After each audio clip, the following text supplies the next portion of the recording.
Bismillahirrahmanirrahim. Assalamualaikum warahmatullahi wabarakatuh. Bertemu lagi dengan saya Pak Randy sebagai pengajar matematika dalam pelajaran matematika kelas 9, pertemuan kelima. Pertemuan kelima ya hari ini. Kita udah lumayan banyak nih, lebih dari 2 pekan kita bahas tentang bagaimana matematika kelas 9. Ya, banyak yang berasumsi bahwa matematika itu sulit.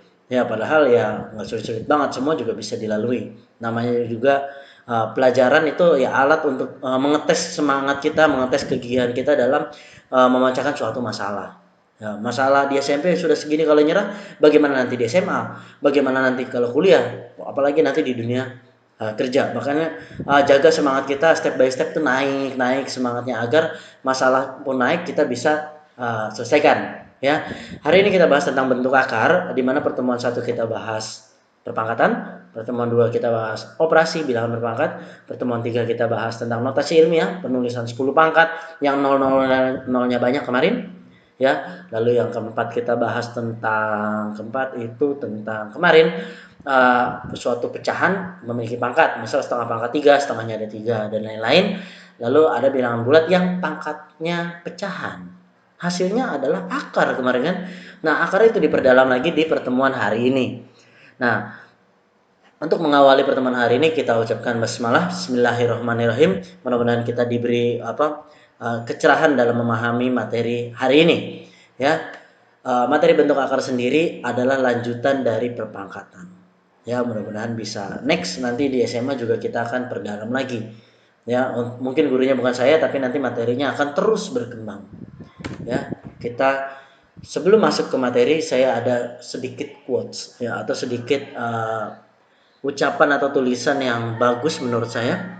Ini adalah tentang dua statement. Yang pertama, sulit dalam belajar itu biasa. Bagaimana dengan sengsara dalam kebodohan? Nah, sekarang kalau nggak mau menghadapi kesulitan dalam belajar, apakah kamu mau menerima sengsaranya dalam kebodohan? Kebodohan ini menurut saya suatu suatu ketakutan ya. Kita harus takut ya. Kalau bodoh kita bisa apa gitu? Kita bisa dapat apa? Akankah kehidupan yang layak? Akankah kita bisa menyelesaikan masalah-masalah kita sebagai anak, nanti sebagai suami atau sebagai istri, sebagai ibu atau sebagai ayah? Itu kan masalah akan terus datang. Ya, kalau kita bodoh, kita jahil kalau bahasa Arabnya. Kita bodoh dalam menghadapi masalah, bagaimana kita bisa mendapat kehidupan yang layak. Itu harus dipikirin, mau nggak bodoh gitu. Kita nggak mau, tapi nggak mau juga belajar lah. Terus gimana? Ya, mau kemana langkah hidup kita? Itu tentukan dari sekarang. SMP, SMA lebih sulit. Kalau SMP udah nyerah, gimana SMA? Kalau SMA udah nyerah, bagaimana kuliah? Kalau kuliah udah nyerah, bagaimana di kehidupan selanjutnya? Dan niatkan semua untuk ibadah, pengumpulan amal ibadah kita yang dipertanggungjawabkan di hari akhir kelak. Next. Sebelum masuk ke materi, seperti biasa saya review sedikit saja materi yang sebelumnya. Ini ada sedikit angka 3/4 pangkat 3. Berarti 3/4-nya ada berapa? Ya, kurang lebih ada sesuai dengan pangkatnya itu ya. Berarti pangkatnya pangkat 3, 3/4-nya ada 3. Maka angka 3 yang di atas itu ada berapa? Ada 3, 4-nya juga ada 3. 3 pangkat 3 hasilnya adalah 27, 4 pangkat 3 adalah 64. Kalau tidak salah ya, mudah-mudahan benar. 3 kali 3 9 kali 3 adalah 27. 4 kali 4 adalah 16, kali 4 adalah 64. Ini pelajaran pertemuan kemarin ya. Next. 9 pangkat setengah kemarin sudah dibahas. Pangkat 1/2 adalah hasilnya adalah akar. Ya, akar 9 di mana ada hasilnya. Akar 9 adalah berapa kali berapa? Angkanya sama, hasilnya adalah 9. Hasilnya adalah 3. Kenapa? 3 kali 3 adalah 9. Next. Ini angka yang mirip dengan yang kemarin. Kalau kalian masih ingat, ada 8 pangkat 2/3. Berarti 2-nya di dalam atau di luar? Kemarin bahasanya seperti itu. 8 pangkat 2-nya di dalam, 3-nya di luar. Atau akar pangkat 3 dari 64. Berapa kali berapa yang 64? Kemarin juga sudah dijawab adalah 4. Kenapa 4? Kenapa 4? Karena 4 kali 4 adalah 16. 16 kali 4 adalah 64. Seperti contoh yang nomor 1. Ya, kita next. Itu pembelajaran yang kemarin. Pembelajaran hari ini ya, operasi bentuk akar. Utamanya yang kita bahas hari ini adalah perkalian dan lawannya, yaitu pembagian. Untuk perkalian, saya berangkat dari perkalian aljabar dulu. Ini adalah kelas 7 harusnya. Di kelas 7 ada 2 kali A atau 2 kali apel ya, atau 2 kali suatu variabel. 2 kali A tinggal ditempel saja menjadi 2A. Ya, kita lanjut. Kalau ada 2 kali akar 3 gimana? 2 kali A ditempel. Berarti kalau 2 kali akar 3 tempel juga, maka hasilnya adalah 2 akar 3. Paham sampai sini? Kita lanjut, agak lebih sulit sedikit ya. Akar 3 kali akar 5. Akar 3 kali akar 5 bisa kita hasilkan dengan angkanya kita kali saja 3 kali 5. 3 kali 5 itu berapa? 15. Tambahin tanda akar. Gampang kan? Tidak ada yang sulit. Ini bertahap saja kita belajar. Kita next. Akar 3 kali akar 3. Tadi 3 kali 5 15. 3 kali 3 adalah 9. Akar 9 hasilnya adalah 3. Dimana akar kalau angkanya sama, tanda akarnya bisa hilang. Kenapa? Karena hasilnya ujung-ujungnya 3. Akar 3 kali akar 3, 3. Paham sampai sini? Kita next. 2 akar 3 kali akar 6. Nah, angka 2 yang di luar kita biarkan saja sendiri, yang di dalam kita kali. 3 kali 6, berarti apa? 18. Nanti 18-nya bisa dipecah, Pak. Ada mungkin sudah pernah tahu cara memecahkan ya. Nanti kita bahas di pertemuan selanjutnya untuk memecahkan dan merasionalkan, ya. Next. Kalau ada 3 akar 2 kali 2 akar 5. Nah, sekarang luar kali luar, berarti 3 kali 2 hasilnya 6. 2 kali 5, akar 2 kali akar 5 ada akar 10. Jadi jawabannya adalah 6 akar 10. Paham sampai sini perkalian akar? Mudah-mudahan paham, dan ini boleh dicatat ya, boleh dicatat dan selalu diingat-ingat. Ya, jangan sampai miss di perkalian akar ini karena ini akan berlanjut ke dalam memecahkan dan merasionalkan di pertemuan ke-6. Insya Allah kita ulangan di pertemuan ke-8 ya. Nanti saya coba pre-ulangan dulu ya, latihan-latihan dulu. Next, perkalian lawannya adalah pembagian.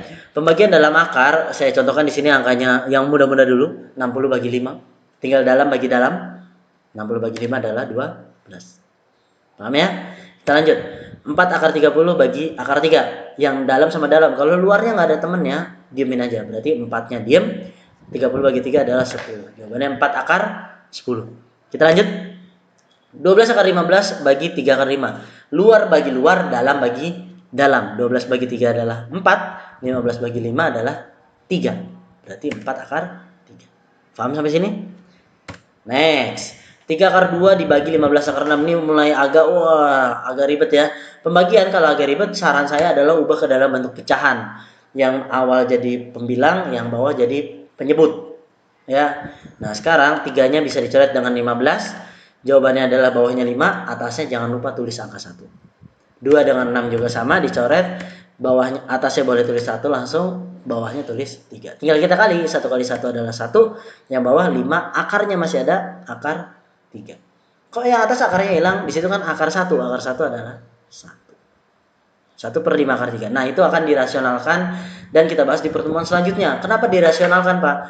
Dalam matematika, sebuah dosa yang besar kalau ada tanda akar di dalam penyebut atau di bawahnya.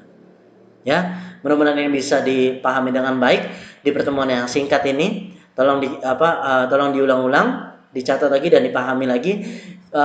Diskusinya kita bisa lanjutkan di grup WhatsApp atau di Google Classroom. Ya, jika tugas ada yang masih sulit, dirasa sulit, silakan ditanyakan. Insya Allah saya tandakan ya. Dan saya kasih feedback untuk kamu belajar juga. Ya, mudah-mudahan ini bisa dipahami dengan baik dan diulang-ulang. Next. Langkah kecil menuju kesuksesanku ditentukan hari ini. Ya. Nah, ditentukan hari ini apa? Sukses dalam belajar dan memahami apa yang telah disampaikan. Nah, sekarang udah disampaikan. Langkah kecil kamu mau nggak kita memahaminya? Mau nggak kita ulang-ulang yang tadi dijelaskan? Mau nggak berusaha memahami? Mau nggak nanya kalau kita nggak paham? Nah, itu ya, proaktif nanya, bertanya itu bagus sekali. Nah, itu meningkatkan pemahaman kamu.